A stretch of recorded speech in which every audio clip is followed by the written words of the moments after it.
Conor McGregor. It's time to talk about him again, guys. You want to know why? Because we've gone 3 weeks without Conor McGregor. Now, Conor had a very clear strategy, and I do not fault him for it.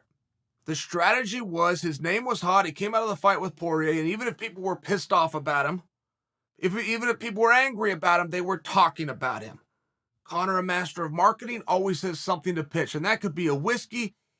That could be X, Y, and Z. It could be a return fight. It could just be feed my ego and give me some attention. I'm bored and at home, and I want you to talk about me on social media. But Conor always seems to get that done. Now, where I tell you that I don't begrudge him, but I also can't compliment him, I just need a little time to go by, right? Everything, hindsight's 2020. But for the last 3 weeks, Conor has been very quiet. And guess what that created? It created a vacuum, and it created a need and a want for Conor. People are now asking about Conor. Nobody was asking anything about Conor, but you didn't have time to ask. You didn't need to ask because he was out there and he was telling you. He was putting the stories out there. He was calling guys out. He was putting people down. He's doing this whatever that nerdy award show that he thought he should be at. He was doing these things. There was never any time. There was no necessity. There was no need, but there's not even time to start to form the questions that we want to ask about Conor. Conor shuts his mouth, takes his oars out of the water for 3 weeks. And all of a sudden, we start to miss Conor, don't we? Start to want to know what Conor's going to do. Want to start to know when Conor's going to do it. Want to start to ask about the rehab. All of a sudden, the guy that everybody hated, that was publicly enemy number one, is now the most missed guy in the sport. Took his oars out of the water. Is the opposite of what he's instinctively inclined to do. He wants to be in your face. He wants to be loud. He wants to be brash. He went against his own instincts, and it's working. I think that Conor's probably going to be surprised about that. I think Conor's going to be surprised that people are talking about him when he didn't give us the narrative. But it does make me wonder, how big is his comeback fight going to be? Is it going to be the biggest fight of all time? I saw some numbers on Conor McGregor. I used to know these off the top of my head. But Conor in the top 10 biggest gates ever and biggest pay-per-views ever, he has 9 of those spots. He has 1, 2, 3, and 4 to himself. I believe 5 went somewhere else, 6, 7, 8, 9, and 10. Right, I'm real close on this. He for sure has the first 4, and he for sure has 9 of the top 10. Is his comeback fight going to be the biggest fight of all time? It's a very real question. And I don't know that it totally matters who he's standing opposite. Comeback fights, traditionally and historically, are massive, right? You got a main event fight, that's a big deal. You got a title fight, that's a big deal. You get a grudge match, that's the bigger of the deals. But then you have the comeback fight, and you only get one. You have to leave so that you can come back, and you only get to do it once. And even if this wasn't by choice, this is the comeback fight. Is it going to be the biggest of all time? And before you get there, do I even need to tell you what's on the line? Do I need to tell you what the stakes are? Do I need to make up some belt and throw out there? Do I need to tell you this is the one to get to the one, to get back to the belt? Do I need to do any of that crap? Do I even need to tell you who the opponent is?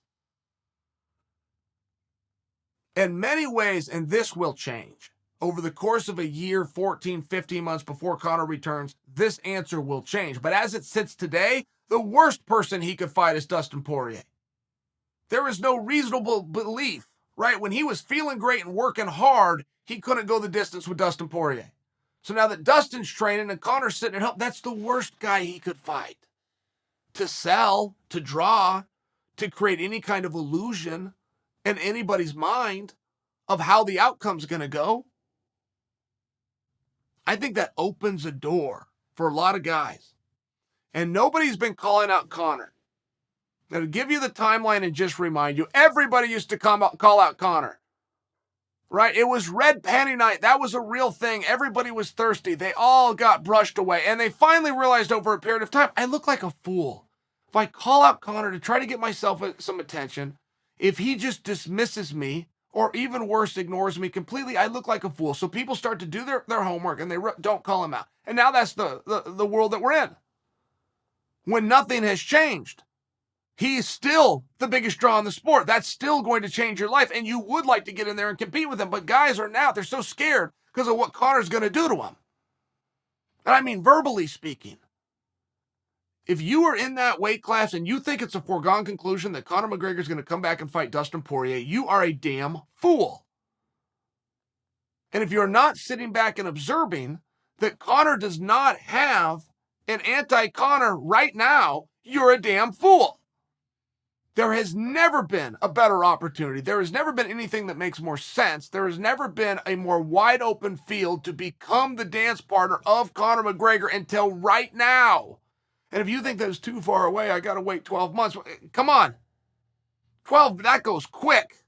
Real quick. Conor's already 3, 4, 5 months into this rehab, which Conor at one point said was going to be 8 months. I mean, I'm just sharing with you. We don't know when he's going to come back. We know that it's going to be. I predict for you, it could be the biggest fight of all time. It really could. That opponent is not set.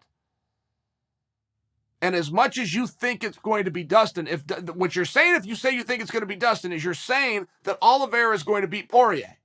Because there is no scenario where Conor walks into a world title fight. And even if Dustin is the sitting champion and gets over on Oliveira and takes the belt away and begs and pleads on both knees, they're not putting Conor into a title fight. There's a level of ridiculousness that you've got to operate within. I'm bringing that to you to make a larger point, which is only one. If you've ever been one of the guys who's called out Conor, if you've ever been one of the guys that wants to call out Conor, this is the time. Right now.